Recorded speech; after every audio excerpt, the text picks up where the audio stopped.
قابل لعنت قرار دیا ہے، اور فرمایا کہ ایسی چیزیں جب کسی قوم کے اندر آ جاتی ہیں تو وہ قوم ہلاک ہو جاتی ہے۔ اس میں جو طریقے عربوں کے ہاں رائج تھے، ان میں سے جو چیزیں آپ نے ناپسند کی وہ کیا ہے؟ اپنے بالوں میں دوسرے بال ملا کر ان کو زیادہ لمبا اور گھنا کرنے کی کوشش کرنا، اپنے بالوں میں دوسرے بال ملا کے ان کو لمبا کرنا، جسم کے مختلف حصوں کو گودنا۔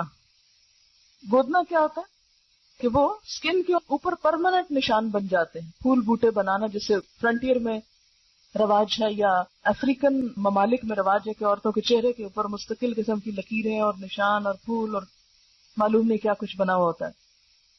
پھر اسی طرح مصنوعی تل بنانا، عربوں کے ہاں یہ رواج تھا کہ کہیں پر کالا سرما لگا کے گال پہ یا ٹھوڑی پہ یا کہیں بھی، یہ ہمارے ہاں بھی یہ رواج موجود ہے، خوبصورت لگنے کے لیے، یہ اٹریکٹیو ہوتے ہیں نا تل، اگر کسی مخصوص جگہ پر ہو تو اس سے بھی روکا گیا کیونکہ وہ جسم کا حصہ نہیں۔ پھر اسی طرح بال اکھاڑ کر بھووں کی خاص وضع بنانا، بھووں کی شیپ بنانا، دانتوں کو گھس گھس کر باریک بنانا، یا دانتوں کے درمیان مصنوعی خلا پیدا کرنا، یعنی دانت کھلے کرنا خوبصورت لگنے کے لیے، یا زعفران یا ورس وغیرہ کے مصنوعی ابٹنے مل کر چہرے پر مصنوعی رنگ پیدا کرنا۔ زعفران جو پیلا رنگ ہوتا ہے، یعنی بالکل ایک مصنوعی اور ہی رنگ نظر آ رہا ہے نا، لیکن اس کے علاوہ باقی چیزوں کی اجازت۔ اس میں آپ دیکھیں کہ کوئی بھی ایسا کام کرنا کہ جس سے ایک دھوکہ ہو، انسان ہو کچھ اور بالکل کچھ اور نظر آئے اور دوسرا انسان اس کو اصل سمجھنے لگے، یہ چیز تو منع ہے۔ لیکن کچھ چیزیں ایسی ہیں جیسے سرما لگا رہے ہیں آپ، تو سب کو پتا یہ سرما ہے، اور آنکھ کے اندر جو کچھ وہ نظر آ رہا ہے نا کالا کالا، اور اگر تھوڑا باہر بھی نکال لیے تو کوئی حرج نہیں، تو وہ سرما ہی ہے۔ اسی طرح اگر آپ لپسٹک لگا رہے ہیں تو سب کو پتا کہ یہ ہونٹ کا رنگ نہیں ہے، یہ اوپر لال رنگ لگا ہوا ہے، تو اس میں جو بھی دیکھ رہا ہے وہ خوبصورت تو لگ رہا ہے انسان، لیکن دھوکے کا اندیشہ نہیں ہے اس میں۔ وہ جو اپٹن مل کے رنگ پیلا کر لینا یا سکن کا کلر بدل دینا جو ہے وہ دھوکے کی کیفیت ہے، کیونکہ اصل چیز بالکل ہی نیچے سے چھپ گئی ہے۔ اسی لیے ایسا نیچرل میک اپ تو اجازت ہے کہ جس میں انسان ذرا نکھار پیدا کر لے، اس کی اوریجنل کچھ نہ کچھ چیز نظر آ رہی، لیکن وہ کہ جو بالکل ایک نئی چیز بنا کے رکھ دے، جیسے ہمارے ہاں عموماً بیوٹی پارلرز پر جب دلہنیں تیار ہوتی ہیں تو اصل نہ کھال نظر آتی ہے نہ بال نظر آتا ہے، کچھ بھی نہیں، بالکل ایک نئی مخلوق نظر آتی، اور جب شوہر ان کو اس روپ میں دیکھتا ہے تو ایکسپیکٹ کرتا ہے کہ بیوی ایسی ہو۔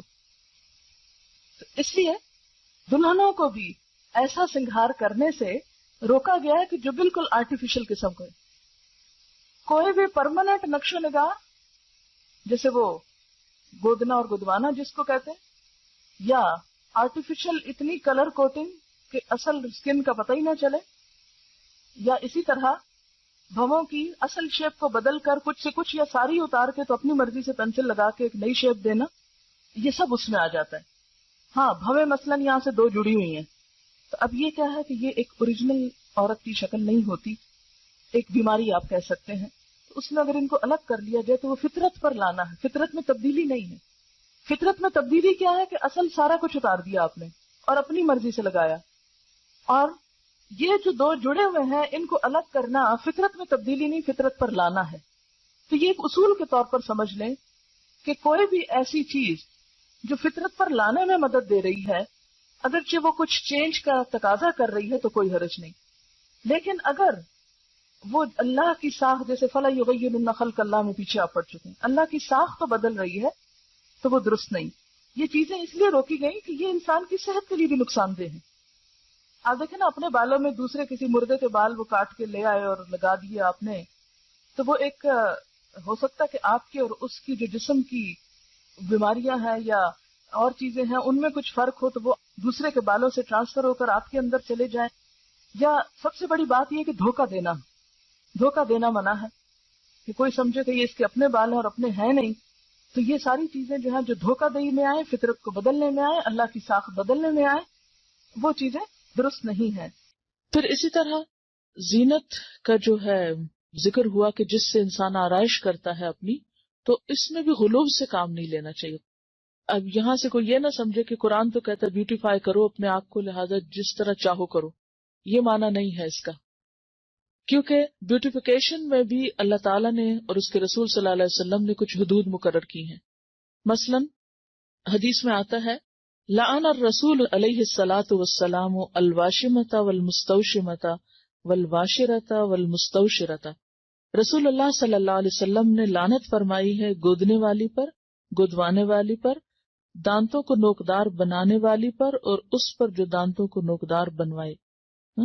یعنی ایسا طریقہ اختیار کرنا کہ جو پرماننٹ میک اپ کی قسمیں ہوتی ہیں، کہ مثلا یعنی ٹیٹوز جس کو کہتے ہیں، تو ٹیٹوز صرف بلو کلر کے نہیں یا بلیک نہیں ہوتے، بلکہ اب میک اپ کی غرض سے بھی استعمال ہو رہے ہیں، اس سے بھی منع کیا گیا ہے. یعنی گودنا جو ہے وہ اس میں شامل ہوتا ہے. اور اسی طرح جو دوسری چیز ہے دانتوں کو نوکدار بنوانا، یہ اس دور میں لوگ کیا کرتے تھے، گھسا گھسا کے دانتوں کی شیپ فرق کر لیتے تھے. بریسز لگانا نہیں مراد، وہ تو اس میں تو ٹریٹمنٹ بھی ہوتی ہے نا، لیکن ایسی بیوٹیفیکیشن کہ جس سے خلق میں تبدیلی ہو جائے.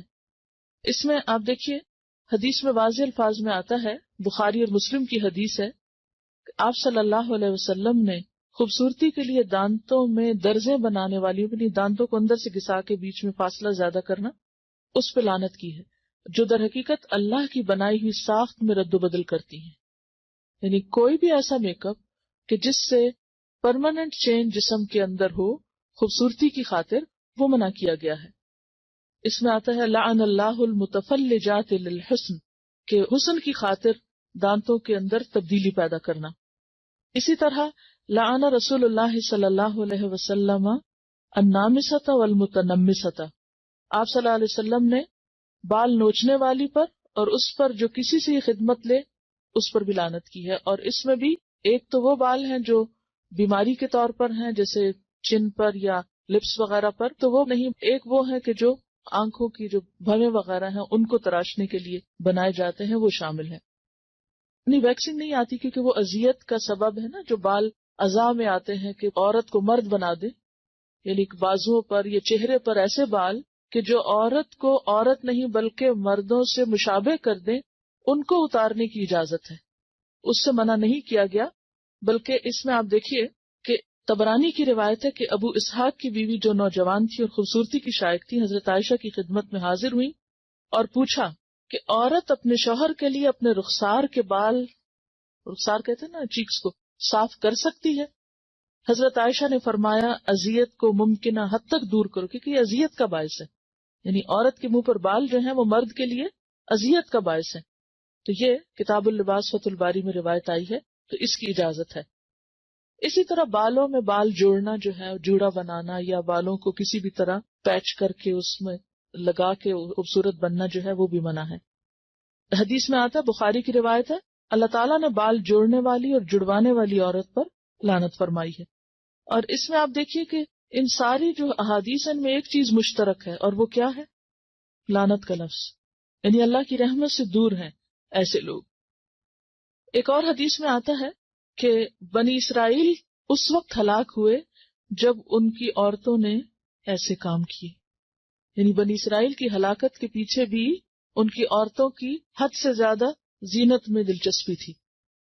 پھر اسی طرح ایک اور حدیث ہے جس سے پتہ چلتا ہے کہ بالوں کے اندر اگر کوئی جیسے دھاگے کے یا اون کے کوئی پیچز لگائے جائے تو منع نہیں ہے زینت کے لیے، جیسے چٹیا ڈالتے ہیں یا مہندی یا پراندہ یا وہ جو کلپس وغیرہ ڈالتے ہیں یا بیڈز ڈالتے ہیں، اس سے منع نہیں کیا گیا کیونکہ وہ پتہ چل رہا ہے کہ کوئی ایکسٹرا چیز ہے. اور پھر اسی طرح یہ ہے کہ خضاب لگانا جو ہے، یعنی بالوں کو رنگ لگانا، اس میں سیاہ رنگ سے منع کیا گیا ہے. لیکن جو نیچرل کلر ہیں جیسے مہندی ہے یا کوئی بھی نیچرل کلر ہے اس کی اجازت ہے. بالکل ٹوٹلی کالا کرنا جو ہے وہ منع ہے، مگر کالے کے علاوہ اور رنگ جو ہیں ان کی رخصت ملتی ہے. اس میں ہم دیکھتے ہیں کہ واضح طور پر حکم ہے. ابو ہریرہ کی روایت ہے کہ نبی صلی اللہ علیہ وسلم نے فرمایا، یہود و نصارہ خضاب نہیں لگاتے، تم ان کے خلاف طرز عمل اختیار کرو. یعنی بال سفید رکھنا پسندیدہ نہیں، ان کو رنگنا زیادہ پسندیدہ ہے. ٹھیک ہے. یعنی بعض لوگوں کا خیال یہ ہے کہ کلر کرنا جو ہے یا خضاب لگانا جو ہے وہ شاید تقوی کے خلاف ہے. تو اس کے برعکس آپ نے کیا فرمایا کہ یہود و نصارہ اس کو نہیں پسند کرتے، کیونکہ ان کے ہاں بزرگی کی علامت کیا ہے کہ اپنے بال وائٹ کر لو، لیکن آپ نے کیا فرمایا کہ نہیں، تم رنگو. اور اس میں ہم دیکھتے ہیں کہ حضرت ابوبکر اور حضرت عمر خضاب لگاتے تھے، لیکن بعض صحابہ کو پسند نہیں تھا، جیسے طبعی طور پر جیسے حضرت علی ہیں، ابی ابن کعب، حضرت انس، ان کو پسند نہیں تھا. تو یہ نہیں کہا گیا کہ تم ضرور لگاؤ، یعنی تاکید بھی نہیں کی کہ کیوں. اگر کوئی اس لیے نہیں کر رہا، یعنی کسی اور قوم کی مشابہت میں نہیں کر رہا، اپنی ذاتی دلچسپی کی بنا پر اس کو نہیں شوق لگانے کا، تو اس کے لیے رعایت ہے. ایسا بھی نہیں کہ وہ ضرور ہی لگائے، لیکن لگانا جو ہے اس میں ممانعت نہیں. ہاں، اب کیا لگایا جائے اور کیا نہ لگایا جائے اس کے اوپر توجہ کرنے کی ضرورت ہے. اور اس میں خاص طور پر جو صحیح مسلم میں روایت آتی ہے کہ بالوں کا رنگ بدل دو لیکن سیاہ خضاب سے پرہیز کرو، بالکل بلیک نہیں لگاؤ. امام زہری فرماتے ہیں جب تک ہمارا چہرہ تر و تازہ تھا ہم سیاہ خضاب استعمال کرتے، لیکن جب سے چہرے اور دانتوں میں تغیر آ گیا ہم نے اس کا استعمال چھوڑ دیا. بالکل بلیک سے کیوں منع کیا گیا؟ کیونکہ یہ بھی ایک طرح سے دھوکہ دینے والی بات ہو جاتی ہے. آپ نے فرمایا بہترین چیز جس سے تم سفید بالوں کا رنگ بدل سکتے ہو وہ حنا اور کتم ہے. کتم جو ہے یہ یمن کی ایک بوٹی ہوتی ہے جس کا ریڈش بلیک کلر ہوتا ہے، سیاہ مائل بسرخ ہوتا ہے. اور حنا کا رنگ تو سب کو معلوم ہے. اور حضرت عمر خالص حنا لگاتے تھے، حضرت ابوبکر حنا اور کتم ملا کے لگاتے تھے.